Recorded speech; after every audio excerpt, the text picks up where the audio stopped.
L'avió estavellat de la línia Oceanic Airlines o les llaunes amb la marca de la iniciativa Dharma. Si ets fan de la sèrie televisiva Perdidos, entendràs de què estem parlant. Si no, avui sabràs una mica més de la sèrie que ha revolucionat el món de la televisió. A Barcelona hi ha un bar, Barma, ambientat en Perdidos. És l'únic de tot Espanya. Aquí es troben els seus fans per compartir, discutir i parlar sobre la seva devoció o fins i tot obsessió.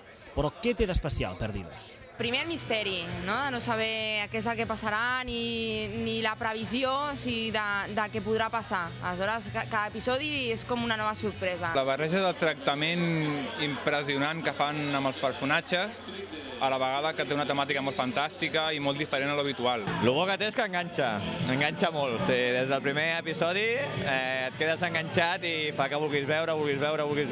Seguits, uns 4 o 5, sí. Van ser 2 hores i mitja, 3. Potser això l'ha convertit en la sèrie més descarregada per internet de tota la història, fins al punt que hi ha fòrums amb teories elaborades sobre el que ha passat i el que passarà amb la trama.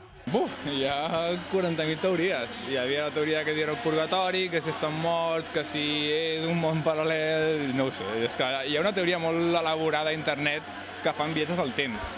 La idea la va tenir fa un any el Rafa, evidentment un seguidor afèrrim de la sèrie.